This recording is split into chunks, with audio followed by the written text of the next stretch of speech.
Love begins the moment you see those 2 pink lines in that pregnancy test. We've lost 5 babies in total. Our first baby we named Kobe, our second baby we named Darcy, then we lost Bailey, then we lost Samuel, and then we lost Isabella. We'd been married for about 13 years before we decided to have children. Suddenly then really did want to have a child. It happened very quickly. We went on to conceive our first child and lost that baby very quickly. We didn't ever talk about it, and the way of me handling it was very much, let's almost pretend it didn't happen to us. Quite quickly we got pregnant again.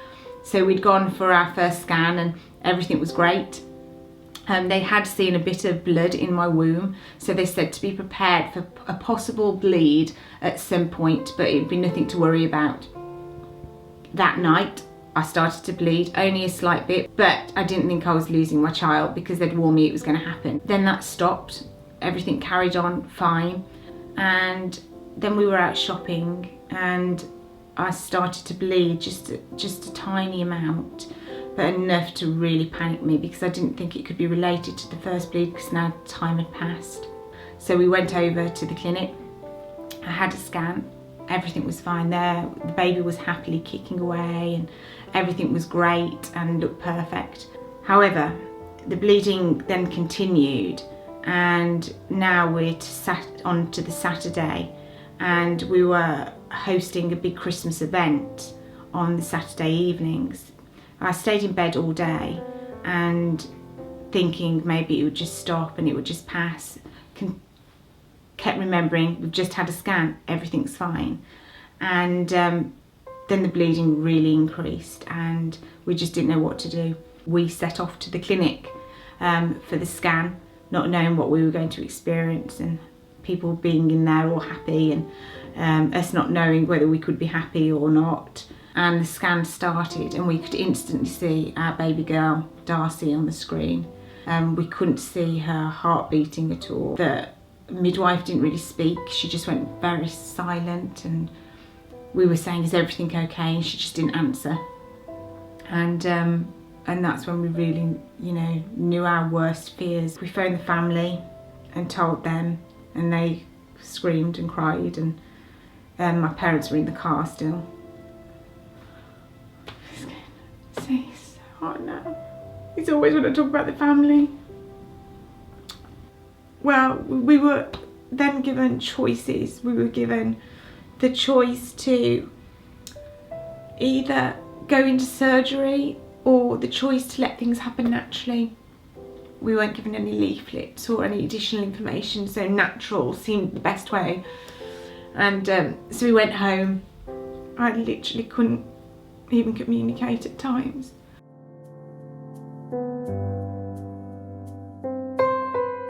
The unknown of what you're going to experience, how much pain you're going to experience, how much blood loss is normal, when do you call an ambulance, when they say if you bleed too much, what is that, what does that mean?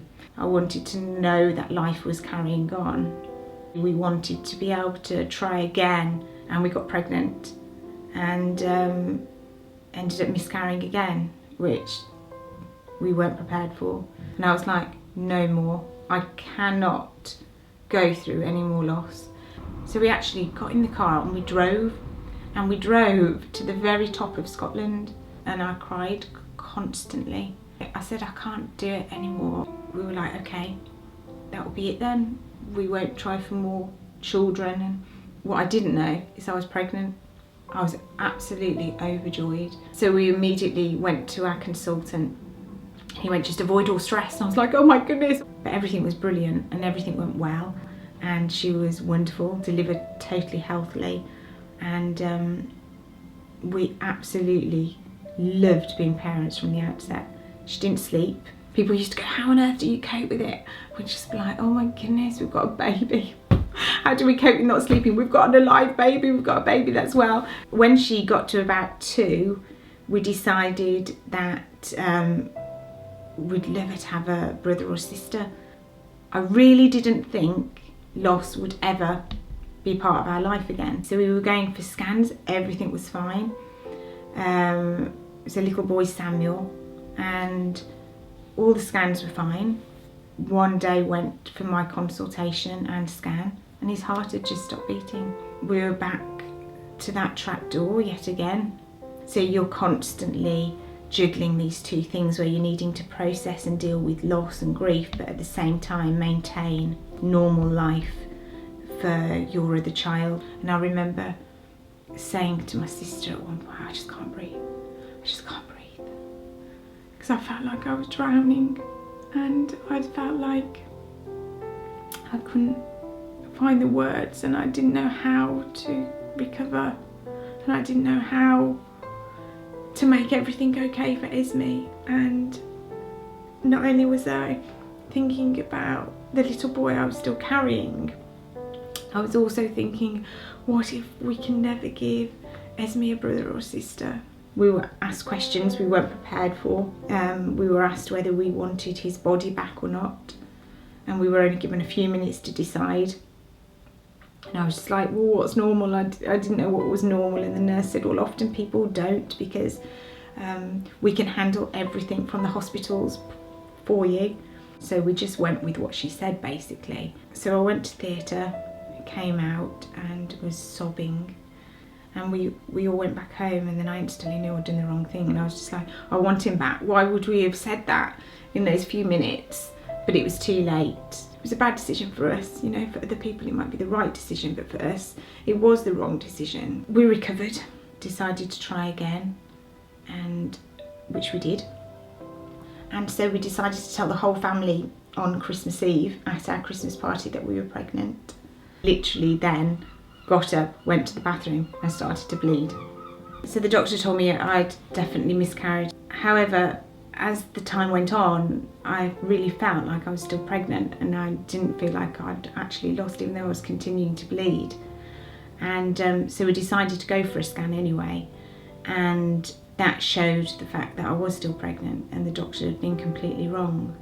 But then I got really sick, went for another scan, and that showed I was having twins. But it did show the fact that one of the babies was more developed than the other. And so we were warned, be prepared, the fact that this might not end up with you having two children. And we did go on to lose a baby. You're grieving a baby that you've lost, but you're also still carrying a baby. It was a very, very traumatic pregnancy. We were both very lucky to survive.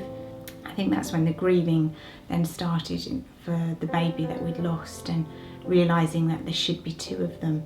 I said to Andy, we need to turn this around now. I need to turn all of this pain and all this suffering into something that will help other people. And so we started to talk about how we could do that. And one of the things I'd really wanted was a national service to attend where I could honour our babies' lives, because they didn't have funerals. These babies that are lost, they deserve to be honoured in St Paul's Cathedral, in York Minster, in these places that are used for these epic events. Our babies should be honoured in those environments too, because they are that important. The Guardian ran a piece on us, and it boomed overnight, basically. What it will always be about is those people who are in that pain that we were in, where there is no light at the end of the tunnel, and you don't know where to go for support, and it's your darkest hour. It's when you're sobbing on the bathroom floor and you don't know how you're going to get up. That's what this organisation is about.